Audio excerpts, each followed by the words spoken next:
My mom is an avid Trump supporter. She voted for him twice, you could say. Except she didn't vote for anybody because she doesn't vote because she hasn't paid taxes in probably her entire life.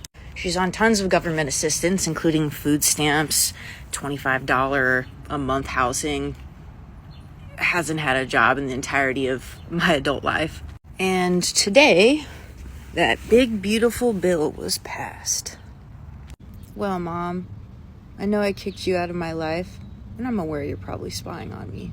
But just in case, you needed a reminder.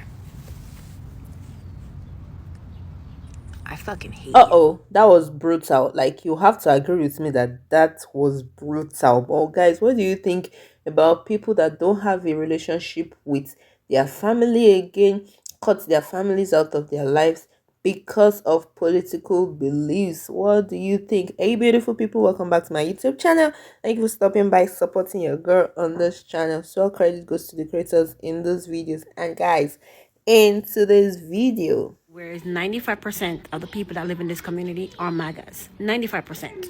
When it was election time, almost every house on my block had Trump. Vote for Trump, vote for Trump.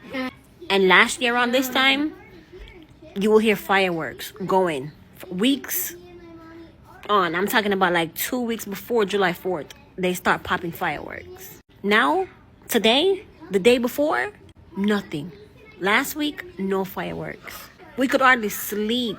Do you hear me? Last year because of all the fireworks that was going off. And it's nothing. I wonder why y'all not celebrating this year. Wonder why y'all not celebrating this year. Y'all don't F around and find out, huh? Y'all had all that this talk on social media.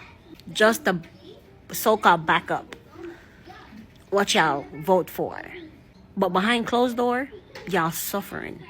Just like how everybody else is being affected by it. I don't hear no fireworks. What happened? MAGAs? What happened? Y'all not celebrating? Sitting in a cell in Louisiana awaiting deportation because of the Trump regime's immigration policies, and he still blames Biden. He gave an interview blaming the Biden administration for this. This guy, Casper Erickson, he's Danish. He's been working towards becoming a citizen since 2009. He has a wife and kids here, but he's still an immigrant, and they are loud and proud Trump supporters. They fell for the bullshit lie that Republicans would only target criminals. We warned you that they were lying about that. It was an open book test. In 2015, Erickson failed to submit a form. You submit a lot of forms while trying to become a citizen. He's had more meetings since then, more correspondence from the immigration authorities, and no one ever mentioned this form. It just fell through the cracks. He had a meeting in April of this year. That was supposed to be his final meeting. This was supposed to formalize his naturalization. Instead, he was arrested and he was whisked off to Louisiana. An immigration official explained to him that if that final meeting had happened under the Biden administration, he probably would have been fine. Just to reiterate how deep the cult thinking goes, he failed to submit a form in 2015 when Obama was president. Immigration authorities under the Biden administration continued working with him. Now he's facing deportation under Trump, and he still blames Biden. I don't have any sympathy because the Ericksons said a bunch of racist crap about immigrants. His wife said 90% of them don't deserve to be in the country. They don't speak English. They're criminals. What a disgusting thing to say. And this guy, Casper, says, I'm a patriot. If you come to the US, you live in sound and behave like an American. Gross. If the facts of his case were presented to him, he would be in full support of deportation. If he was presented with a scenario where a brown immigrant who had been in the country for decades, had a wife and 4 children, had been working hard, had been paying taxes, forgot to submit one form 10 years ago, and was now facing deportation, this guy and his wife would be all for it. That's why I have no sympathy. Immigrants voting for mass deportations is just lunacy. But we know why they thought they would be safe. People love these MAGA fuck around, find out stories, but this one really pisses me off because this mother in Missouri, a state where 1 in 5 people are on Medicaid, she has a 9-year-old who's disabled, who needs Medicaid. And I want her to have it. I want that mother and that child to have all the support that they need. That's what I being voted for, right? I did my part. Us Kamala voters, we did our part. And she's out here telling reporters when they're asking her about the big, beautiful bill that's going to affect her and going to hurt her and going to hurt her family, she says she's not one for politics. She's not interested in politics. Lady, the Republicans who lead your state have made your daughter's existence political. So you don't get to say that you're not interested in politics. They forced your hand. You know what I mean? And so she's writing to her Senator Josh Hawley, telling him about how the Trump tax bill is going to affect her. And he's out there making public statements about how this could hurt Missourians. Doesn't matter. A few days later, he votes for the bill anyway. This is why you don't get to say that you're not interested in politics. Politics affects all of our lives. If you're silent, you're complicit. Right quick, listen. I was listening to Congresswoman Jasmine Crockett. Listen, there was a question posed to her by one of their followers or someone that was on the post. And they asked her, what advice can you give to an individual, a Republican, who voted for Donald Trump and his administration, and now they are regretting their vote?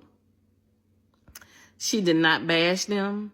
She did not condemn them. She didn't even tell them to vote for a Democrat, y'all. Listen to this. She told them to look within themselves and really try to figure out what really led them to go over and vote for someone who clearly states negativity. They are convicted felon. They have done so much in their past, and a lot of people was running off that he was a good businessman. She said good businessmen do not file bankruptcy 6 times, okay? Good people, normally will not have 34 felony counts against them, okay? So good people would not be out here spewing hatred and things like that and doing things that he's doing.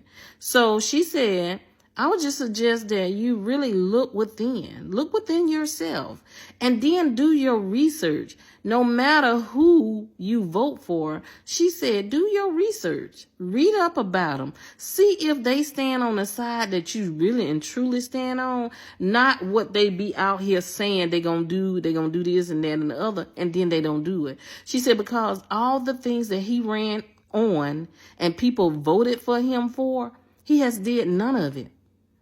None of it.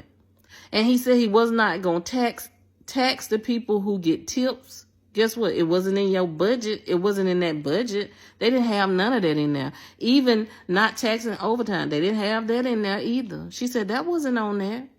So she said no matter who you decide to vote for, do your research to see what these people are about. Do y'all research, okay? Thank you. Core of MAGA voters. There is a group of voters out there that I think Donald Trump could literally sell them on taking away their right to vote, taking away their driver's license, taking away, you name it. I think they would go for it. I think we've already seen this with the tariffs. If tariffs are so great and you have to have them, then why are they also celebrating him taking them off? And then they're like, oh, look, it's the art of the deal, when literally nothing was gained. So if that's who you are, there was no rational argument anyways that was going to make a difference, and there wasn't ever going to be a reason you were not going to like the big beautiful bill, because if Trump said it. I don't get Medicaid, so these cuts don't affect me. I see this comment so much, and this is what frustrates me about the American voting population. You have no foresight, and obviously you have no understanding of how capitalism works. And yes, these Medicaid cuts are going to affect you, whether you are on Medicaid or not. Think about how capitalism and business works. Let's say you offer a service and there's 4 other companies that offer that same service, and it's a service that people need. Well, the prices are competitive because there's 5 different companies offering that service. But what happens when 4 of those companies are gone? The one remaining now jacks up his prices. Because the bottom line, because corporations are all about profits, he jacks up his prices because he knows you need that service. You will pay for that service. So when you kick off all of these people off of Medicaid and the Affordable Care Act, what do you think the private insurance companies are going to do?